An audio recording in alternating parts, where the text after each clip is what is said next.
Stop. Whatever you were about to do, just stop for 1 second. Because I need to show you something. Right now, somewhere on the other side of the world, there is a city sitting in the middle of a desert. It's been sitting there for 5,000 years. And inside that city, archaeologists found evidence of brain surgery, successful brain surgery, performed before Egypt even finished building the pyramids. They found a prosthetic eye so advanced that researchers said, and I'm not paraphrasing here, that reproducing it today would require modern tools. And they found the world's first animation, cartoon, on a clay cup, 5,000 years before Walt Disney was born. There is a desert in this same country so hot that NASA classified parts of it as a dead zone. No animals, no plants, no bacteria. The hottest surface temperature ever recorded on planet Earth, hotter than Death Valley, hotter than the Sahara, is right there. There are underground cities in this country that were discovered because a guy's basement wall collapsed. Cities with multiple floors, ventilation systems, streets, and rooms that modern humans have still, to this day, never entered. There is a cave so massive, so deep, so unexplored, that scientists have sent in divers with specialized equipment, and those divers have come back and said, "We didn't find the end." And here's the thing that gets me more than any of this. The country I'm talking about, you've heard of it. You've seen it on the news your entire life. But I promise you, you have never seen it like this. This is Iran. And this is what they never show you. Let's go. Let's go back 5,000 years. I want you to really picture this not as a history lesson but as a place. A real place with real people living real lives. You're standing in what is now southeastern Iran. The landscape around you is brutal, flat, dry, unforgiving in every direction. There's a dried-up lake bed to your west. Mountains on the horizon. Nothing moving as far as you can see. And then, as you walk forward, the ground changes. Shapes emerge from the earth. Walls, doorways cut from mud brick. The outline of what was once a street. You're standing inside a city that nobody built by accident. Archaeologists call it shahr-e, which translates directly to the burnt city. And just that name alone should tell you the story doesn't have a simple ending. At its peak, around 2800 BC, this city was home to somewhere between 5,000 and 6,000 people, which doesn't sound huge by modern standards. But in 2800 BC, that made it one of the largest urban centers on the entire planet. This wasn't a village or a settlement. This was a metropolis by the standards of its time. It had neighborhoods, districts for different industries, evidence of a textile trade that supplied surrounding regions, pottery workshops, metalworking, international commerce. These people weren't surviving. They were thriving. And yet, nobody knows where they came from. This is the part that genuinely bothers historians. Archaeologists have been excavating this site since the 1960s. Decades of work. Thousands of artifacts cataloged. Soil samples, carbon dating, DNA analysis of recovered remains. And there is no identifiable ancestral culture that slowly builds into this city. It doesn't grow from a small settlement over generations, the way most cities in human history develop. It doesn't emerge from a known regional culture. It appears, at a significant size, with advanced systems already in place. As if someone decided, here, we build here, and already knew exactly how. Now, let me tell you what they found inside. Because this is where the story stops being history and starts being something else entirely. The first thing, a skull.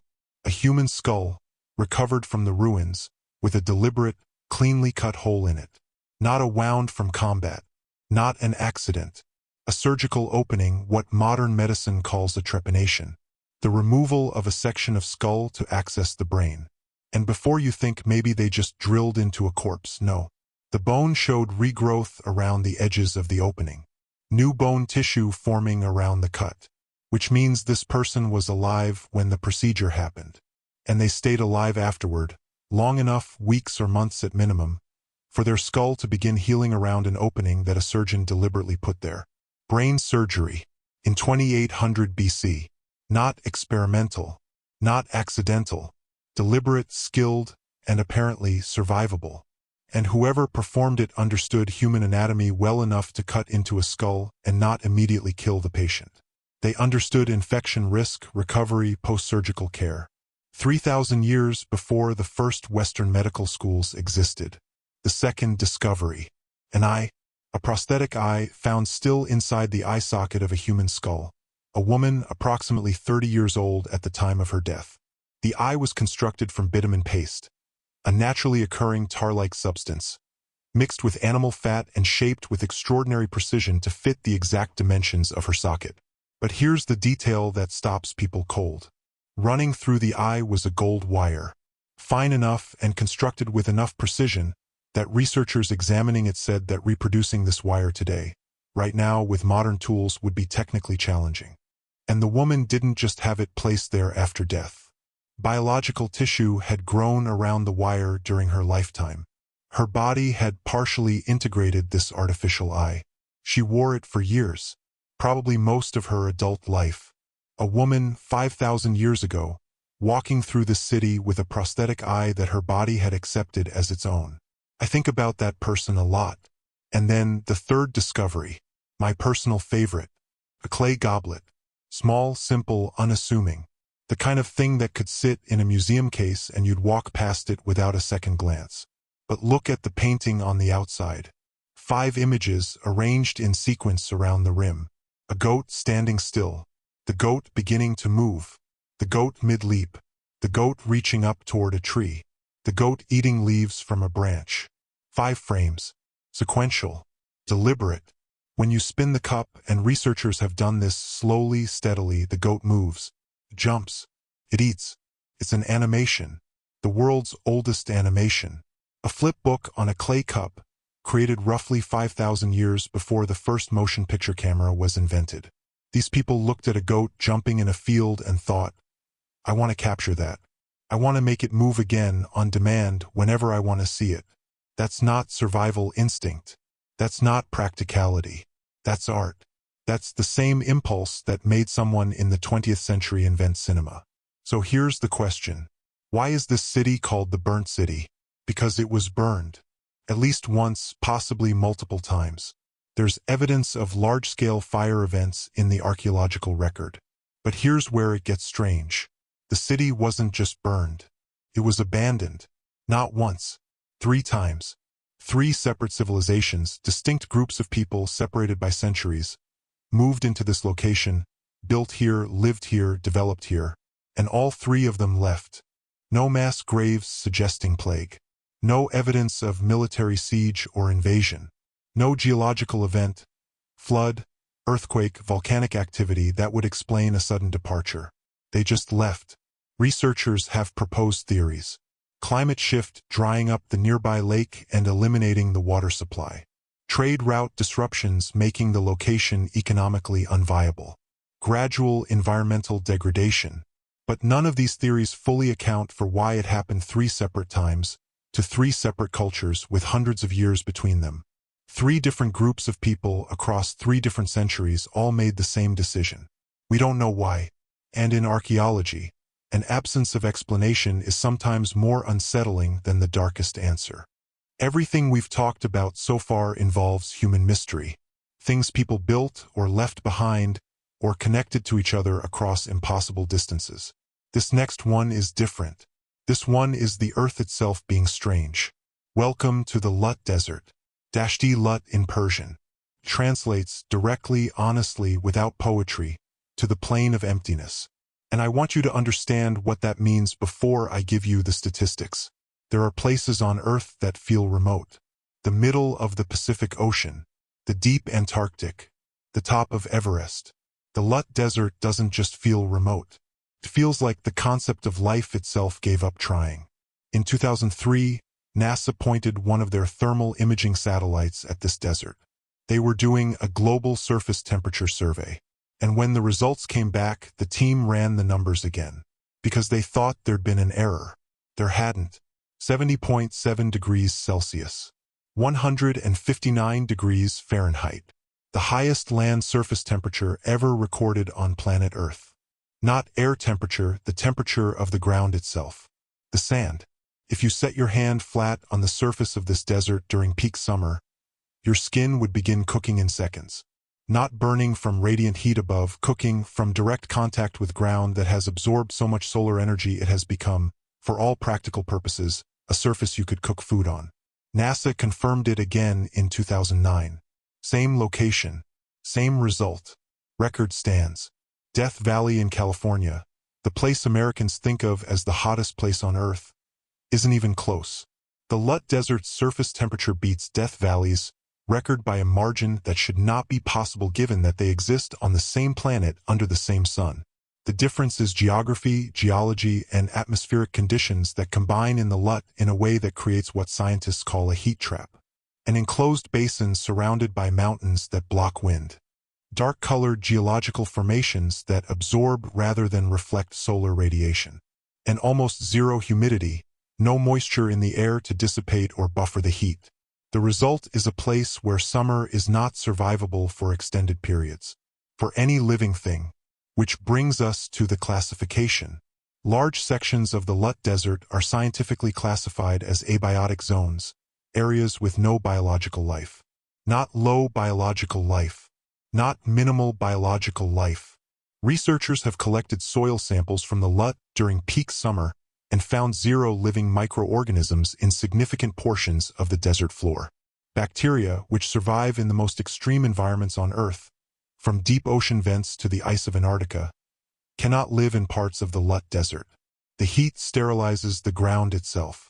It is, by the strictest technical definition, a dead zone, on the surface of the living Earth. But here's where the Lut Desert stops being extreme and starts being something harder to categorize. The formations. They're called calottes. And I need you to look at this footage right now, not because I'm telling you to, but because no amount of description prepares you for what these things look like. Calottes are geological formations created by wind erosion acting on sediment layers over thousands of years. Wind, moving in consistent patterns across the desert, carves away at compressed layers of sand and rock at different rates depending on the hardness and mineral content of each layer. The result over millennia is towers, ridges, walls of carved rock stretching in every direction. Some of them over 150 feet tall, some running in parallel lines for miles. From the ground, walking between them, researchers and photographers describe a sensation of complete spatial disorientation. The scale is wrong.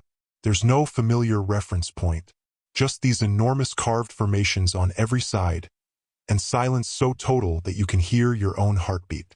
From above, from a drone, they look like something generated by a machine that was given the instruction make a landscape, but had never seen one before. Scientists studying Mars geology have noted formally, in published research, that specific regions of the Lut Desert are the closest geological equivalent to the Martian surface that exists anywhere on Earth.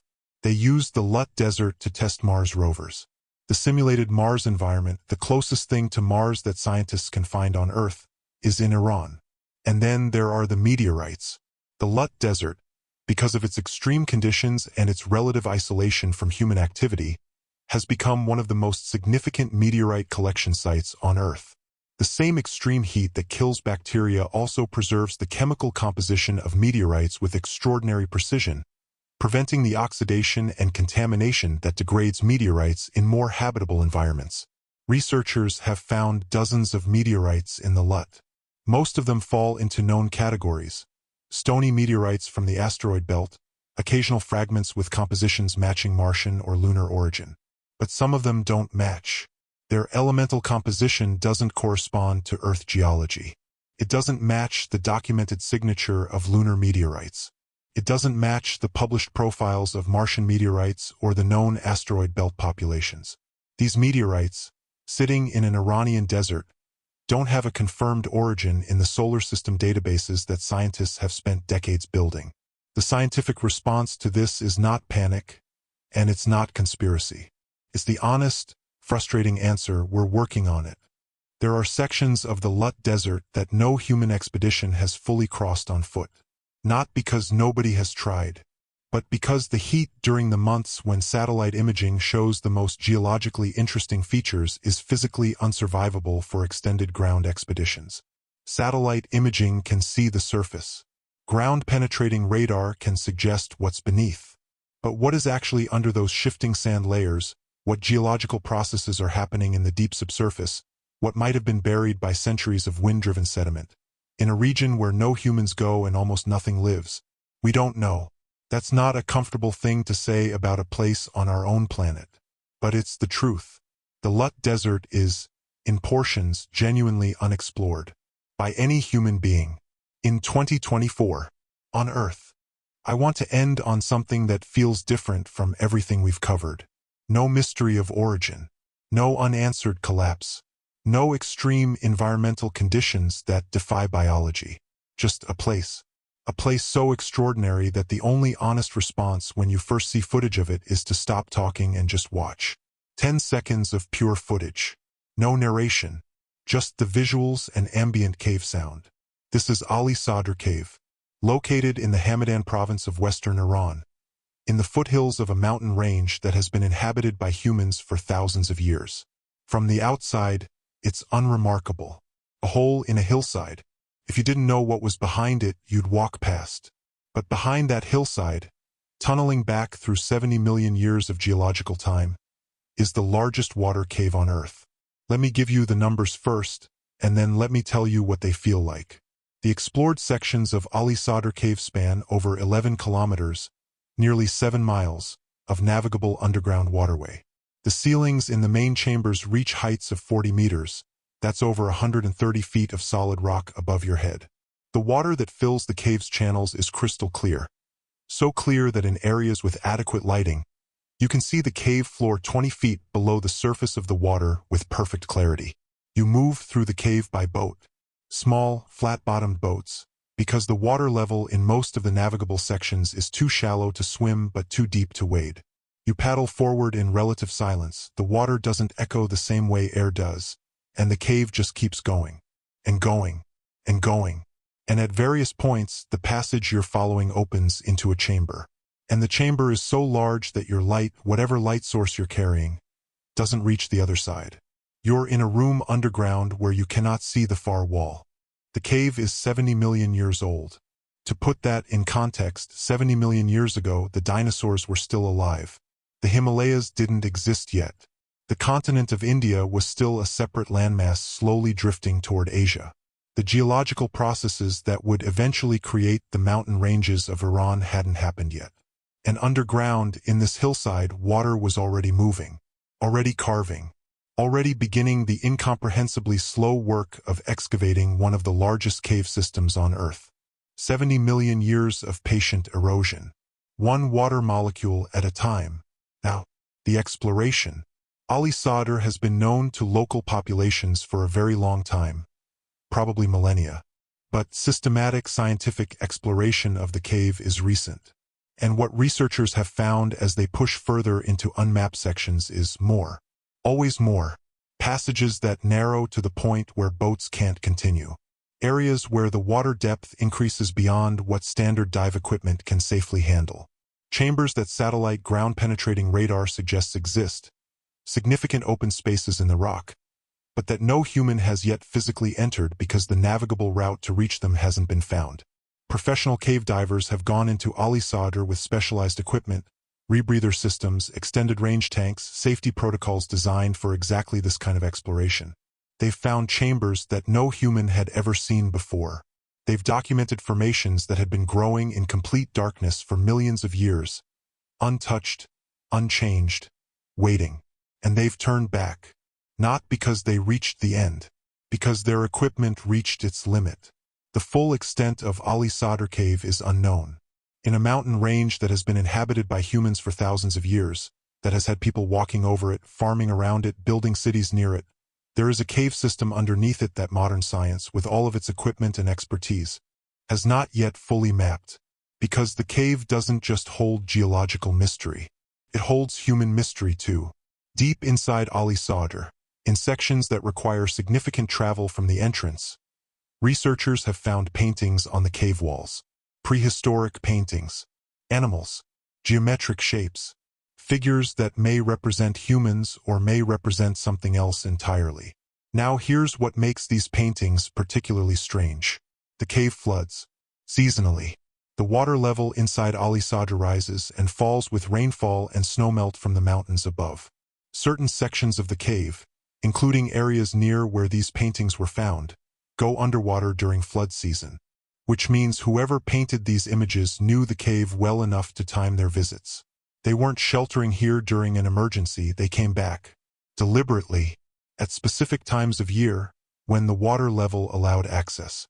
Over generations, this cave was a destination, a place people returned to repeatedly, across what must have been centuries or millennia, for reasons we can only guess at. A ritual site, a meeting place, a sacred location whose significance was understood by cultures that left no other written record of what they believed. We don't know. The paintings are there. The timing knowledge they imply is there. The reason, like so many reasons in Iran's long, layered, extraordinary history, is still underground. Still waiting. 70 million years of cave. 5,000 years of human history painted on its walls. Passages that modern exploration equipment hasn't fully reached. And a boat ride through crystal-clear water under a mountain in western Iran that most people in the West have never heard of. That's Ali Sadr. That's Iran. That's what the news cycle doesn't have time to show you. Okay, I've taken you through a lot today. A city 5,000 years old where surgeons operated on brains and artists invented animation before most of the world had figured out writing. A trade web that connected Egypt, India, China, and Mesopotamia through a region that history books barely mention. Underground cities so well engineered that a man lived above one his entire life and never knew it was there. A desert so hostile that NASA used it as a stand-in for Mars. And a cave older than the Himalayas with passages that haven't been entered by any human being alive today. And here's what I want to leave you with. None of this is secret. None of it is suppressed or hidden by some shadowy organization. The research is published. The excavations are ongoing. The scientists are talking to each other and publishing papers and making discoveries. It just doesn't make the news. And I've been thinking about why that is. A lot. I think it's because the story of Iran that Western audiences have been given for the past several decades is one story. Political story. Conflict story.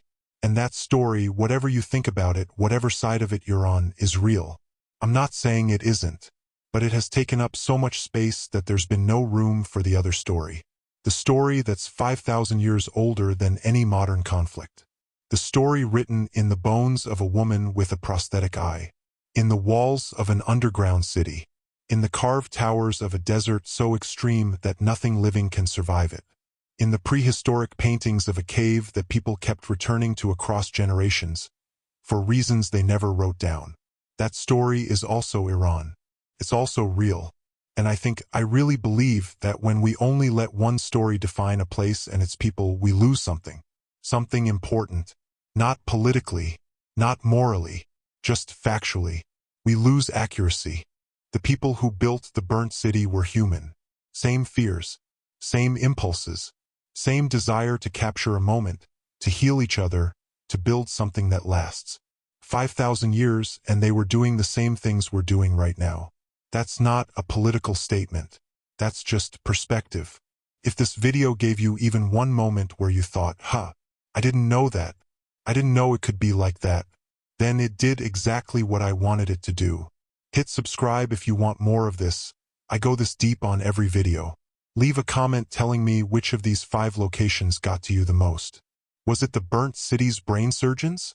The underground city under someone's house? The dead zone desert? The unexplored cave? Tell me. I read every single comment and they genuinely shape what I make next. And if you know someone who thinks they know what Iran is, share this with them. Because they might be surprised. I'll see you in the next one.